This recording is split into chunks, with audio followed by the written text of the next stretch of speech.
Don't forget to subscribe my channel Hang Duk Mana Sas. Assalamualaikum, selamat datang ke channel Hang Duk Mana. Mari kita dengar respon Isham Jalil. Muhyiddin didakwa lagi hari ini.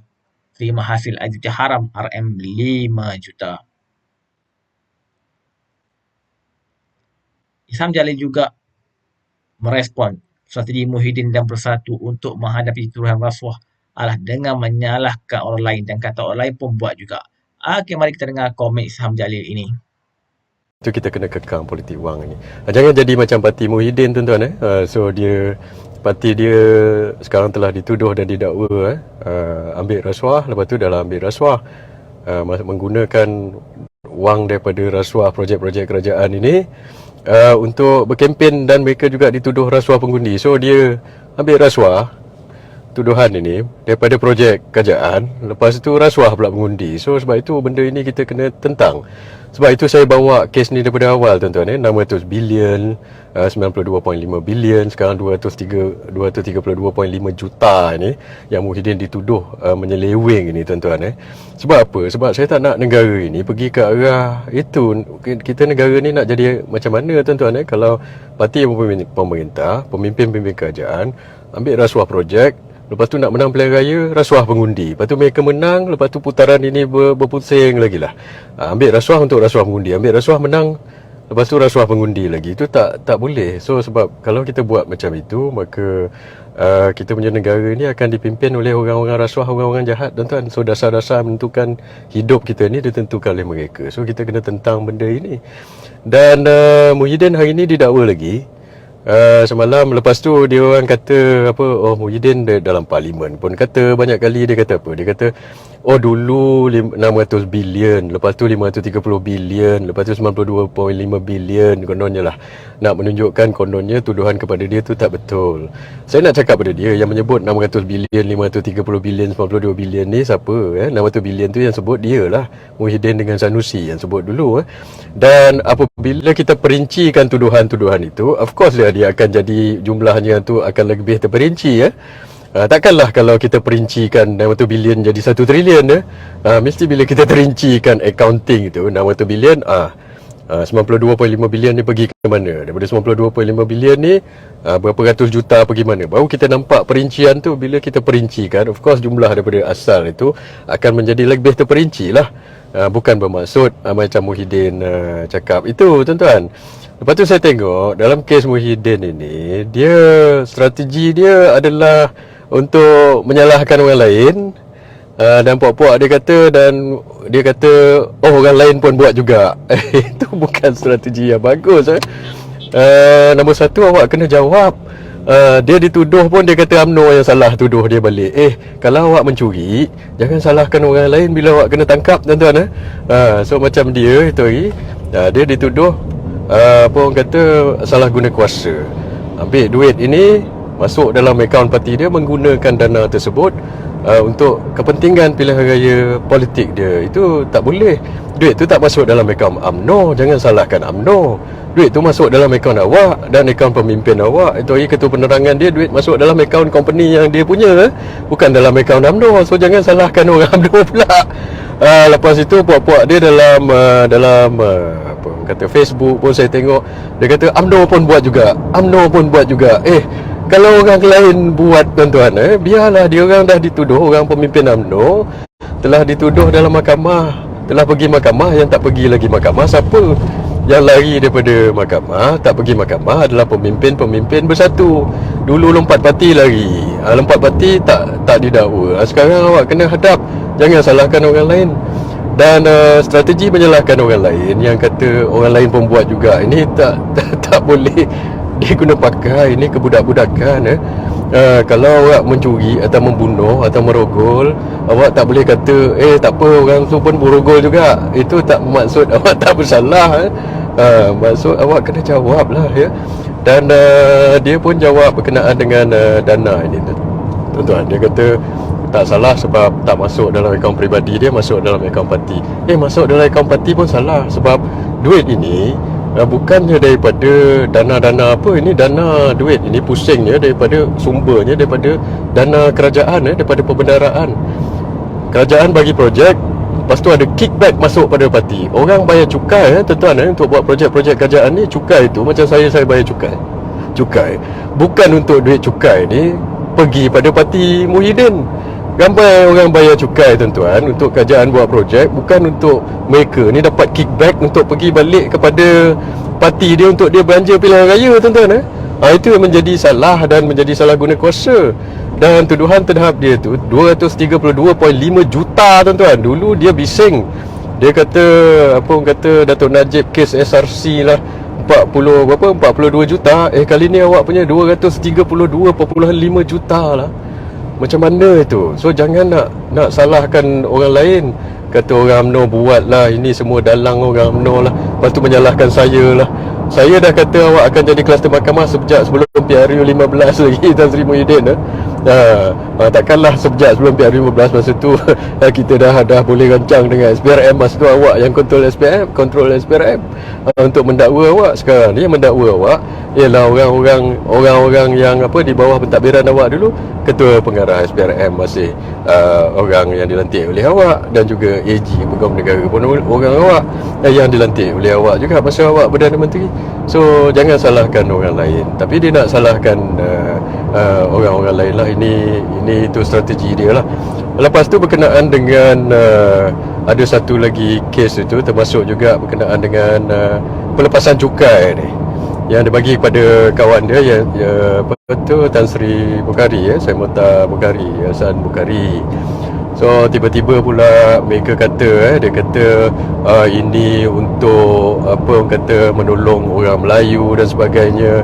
Betul, kita tak nafi lah mungkin boleh kerajaan bagi pelepasan cukai untuk bantu orang Melayu, itu tidak menjadi masalah, boleh dipertimbangkan itu kita tak nafi. Tapi yang menjadi masalah bila awak bagi pelepasan cukai kepada seseorang ni, kawan awak dan sebagainya, lepas tu dia pula masukkan duit dalam awak punya parti politik pula. Itu salah. Sebab kalau kerajaan bagi cukai, pelepasan cukai, duit pelepasan cukai itu sepatutnya digunakan untuk bantu rakyat, bantu orang miskin, bantu orang Melayu. Bukannya untuk awak dapat balik timbal balas duit tu masuk dalam akaun parti. Itu bukan untuk bantu orang Melayu, itu untuk bantu parti awak untuk bantu parti awak menang. Ini duit kerajaan yang sepatutnya cukai ni dibagi pada untuk bantu orang miskin, orang Melayu. Tiba-tiba masuk dalam parti awak pula. Kita bayar cukai itu patut untuk tolong orang susah tuan-tuan. Ini bukan untuk tolong parti politik awak belanja mewah untuk pilihan raya itu lagi. Ini yang menjadi salah. Dan bila kita sebut macam ini, puak-puak dia tak habis-habis lah kata, dulu UMNO dulu UMNO dah berapa orang dah parti pemimpin-pemimpin kita pergi mahkamah jawab tuduhan, dan mereka juga telah didapati tidak bersalah. Mereka telah banyak daripada mereka telah pergi membersihkan nama mereka di mahkamah yang belum menghadap tuduhan. Sekarang awak jangan nak salahkan orang lain, sebab duit-duit tu semua masuk dalam akaun parti beratus-ratus juta, dan itu lagi awak belanja mewah. Lepas tu ada tuduhan awak rasuah pengundi pula. Sekarang hadaplah. Saya akan fight benda ini tuan-tuan. Ada orang kata pada saya, tak payah bawa lah perkara ini, fokus kepada parti kita sendiri. Fokus kepada UMNO. Saya nak cakap macam ini bila dulu masa orang tuduh UMNO macam-macam puak-puak yang menyokong Bersatu ini pun tumpang sekaki juga bantai pemimpin UMNO. Tapi bila Muhyiddin dituduh rasuah, takkan awak nak suruh orang kita diam? Ini bukan masalah UMNO atau Bersatu, ini adalah isu rakyat. Sebab kita tak nak politik Malaysia pergi ke arah itu tuan-tuan. Bila ada satu parti politik bila berkuasa ambil rasuah, lepas tu pergi merasuah pengundi, ini tidak boleh. So sebab itu saya akan bawa isu ini, sebab saya nak bawa akta pendanaan politik ni supaya politik Malaysia menjadi lebih bersih, supaya orang-orang yang ada berniat baik boleh masuk politik tanpa menjadi korup tuan-tuan. So sebab itu kita kena tentang perkara ini. Dan satu lagi isu yang saya ulas semalam, Muhyiddin pasal peletakan jawatan ini. Saya yang bawa isu ni awal sebab minggu lepas atau 2 minggu lepas, bila Wan Saiful lah awak pergilah jawab mahkamah, kluster mahkamah. Apa dulu awak tuduh orang kluster mahkamah, sekarang awak jadi kluster mahkamah. Dan sekarang Muhyiddin pun jadi kluster mahkamah. Dan minggu lepas Muhyiddin kata itu standard dia kata. Kalau dia didakwa dan dituduh, dia akan melepaskan jawatan kononnya, ataupun pemimpin bersatu akan lepaskan jawatan. So bagus Wan Saiful. Tapi bila kena time dia tak letak jawatan pula. Lepas itu dia buat wayang pula. Dia kata kononnya dia dalam mesyuarat Majlis Tertinggi Bersatu, dia dah offer letak jawatan. Lepas tu Majlis Tertinggi Bersatu tak terima pula. Lepas tu so dia pun suka pun teruskan lah sebagai Presiden Bersatu. Ini wayang apa saya pun tak tahulah tuan-tuan. Lepas tu ada puak-puak ada yang membawa naratif ini. Ini pada saya lucu lah. Macam cubaan untuk membodoh-bodohkan rakyat. Dia tak bodohkan rakyat, saya rasa dia bodohkan diri sendiri lah tuan-tuan. Sebab rakyat nampak benda ini macam wayang kartun apa, saya pun tak tahulah tuan-tuan. Kalau betul awak nak letak jawatan, berprinsip dan pakai standard bersatu, awak letak aja jawatan, tulis surat, letak jawatan, buat press conference. Ingat masa Datuk Najib dulu bila kita kalah PRU14, dia tak adalah pula buat wayang kata saya nak offer letak jawatan, lepas tu pakat dengan orang tak terima. Tak macam itu. Dia terus buat PC, sidang media, letak jawatan, lepas tu terpulang kepada parti. Dan Muhyiddin pun patut buat macam itulah. Ini bila kita tanya mana surat, mana statement yang kata awak letak jawatan, tak ada. Semalam dah bincang dalam mesyuarat Majlis Tertinggi Bersatu.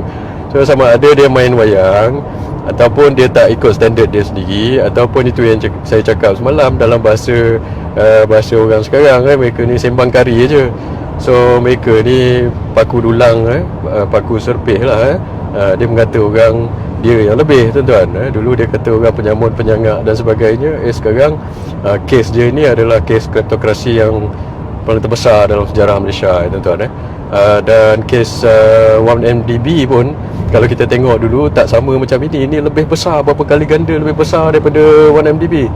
1MDB dulu berapa? Dia kata 2.6 bilion.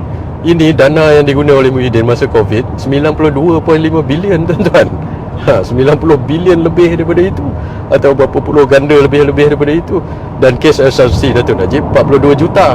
Kes Muhyiddin ini 232.5 juta. 5 kali ganda lebih besar daripada itu tuan-tuan. Dan beza dulu 1MDB. 1MDB ini duit ini adalah daripada capital market. Tak salah saya dana kerajaan yang asal yang masuk untuk seed money daripada 1MDB cuma berapa, 1 juta ke berapa juta macam itulah, daripada perbendaharaan. Tapi yang lain tu daripada pasaran modal, daripada capital market tuan-tuan, daripada bond dan sebagainya. Tapi Muhyiddin ini dana yang beratus-ratus juta ini, 92.5 bilion ini yang masuk dalam akaun dia 232.5 juta ini adalah wang perbendaharaan tuan-tuan, iaitu wang tunai daripada duit, memang betul duit pembayar cukai, bukan duit daripada bond ke apa. So ini duit pembayar cukai, duit daripada saya dan duit daripada awak yang kita bayar cukai, dia dapat masuk dalam akhirnya masuk berakhir dalam akaun parti dia. So sebab itu kita patut rasa marah tuan-tuan, sebab saya bayar cukai bukan nak masuk dalam akaun Muhyiddin. So sebab itu saya nak tanya Muhyiddin, awak kena jawab ini, awak Perdana Menteri yang membuat keputusan. So ini yang kita kena fight tuan-tuan. So sebab itu saya nak cakap pada Muhyiddin, awak jawablah nanti.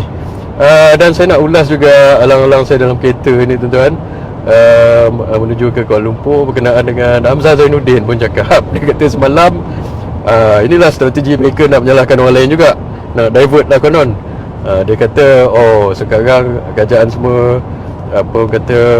kononnya ada political persecution ataupun selective persecution, pendakwaan terpilih.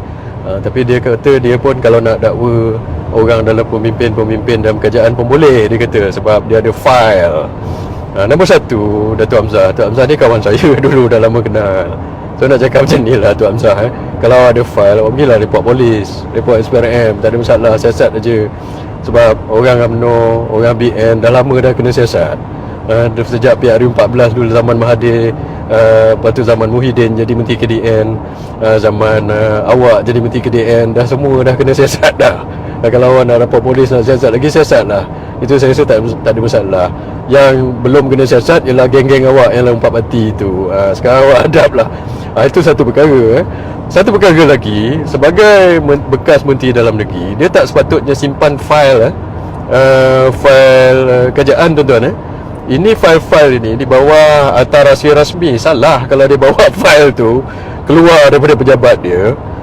dan bawa balik rumah ke, simpan kepada fail private, ini salah. So kalau dia betul ada file, dia pakai file itu bukan sebagai tugas rasmi dia sebagai Menteri Dalam Negeri, dia boleh di-charge under antarasa rasmi. So saya nak tanya Dato' Hamzah, takkan awak tak tahu benda ini? Awak berapa tahun jadi Menteri Dalam Negeri ya? So dia sepatutnya, saya 20 tahun dulu dalam kerajaan berapa sign OSA saya sign, rahsia itu saya sign, ini saya sign, di PMO saya 5 tahun. So saya tahu perkara ini tuan-tuan. Dia walaupun 17 bulan dalam kerajaan, tak macam saya berapa lama dalam kerajaan. Takkanlah 17 bulan sebagai menteri pun awak tak tahu benda ini ya. So sebab itu saya nak cakap, mereka-mereka ini nombor satu, jangan salahkan orang lain dan strategi menyalahkan orang lain dan cakap orang tu pun buat juga, ini tak boleh dipakai lah. Ini kebudak-budakan punya strategi lah. Dan cuba jawab tuduhan-tuduhan awak itu satu persatu dengan fakta sebab rakyat nak tahu. Kalau awak tak bersalah, awak fight di mahkamah. Pimpinan UMNO dulu pun macam itu, pergi mahkamah, naik turun mahkamah. So itulah saya nak cakap. Dan so kita doakanlah politik Malaysia ni dibersihkan daripada perkara rasuah pengundi ni semua tuan-tuan. Dan mereka ini dulu dah tipu pengundi tuan-tuan. Saya tak salahkan pengundi apabila menerima duit daripada mereka ini dulu, sebab orang bagi duit. Pengundi mungkin tak tahulah duit ni daripada mana ke apa pengundi terima. Tapi saya salahkan orang bagi itulah. Mereka patutnya know better lah. Orang PAS ni pun yang bagi duit, wallahi watallahi, itu semua undi PAS tu semua, patut they know better. Mereka ni patut orang belajar agama, lagi patut tanggungjawab dan amanah tu pada awak tu lebih tinggi. Awak takkan tak tahu beza rasuah dengan sedekah. Kalau awak dapat duit, nak duit ni daripada sumber haram, awak pergi rasuah mengundi, suruh dia mengundi awak, itu rasuah itu. So macam mana itu? Awak tak boleh nak justify dengan dalil-dalil lagi. Dan itu sebablah kita kena bersihkan daripada perkara-perkara ini. Dan pengundi-pengundi itu awak semua telah ditipu oleh Perikatan Nasional. Mereka kata mereka bersih dan stabil. Sebab itu mungkin ramai daripada awak undi mereka pada ketika itu. Tapi kali ini takkan awak nak undi perasuah-perasuah ini dan orang-orang munafik ini yang kata mereka bersih, tapi sebenarnya mereka lah perasuah terbesar di Malaysia. So tuan-tuan fikir-fikirkanlah, kita kena bersihkan negara kita gini semula. So sekian tuan-tuan, kita jumpa lagi. Wabillahi taufiq wal hidayah. Assalamualaikum warahmatullahi wabarakatuh. Terima kasih. Assalamualaikum. Okey, komen saya. Jika sebelum ni kita melihat, orang panggil apa, walaun ni, dia kata, sedap sungguh dia orang duk kata dekat orang lain, orang lain ni sakau lah, kluster mahkamah lah. Sekarang ni parti PM pun telah menjadi terlibat dengan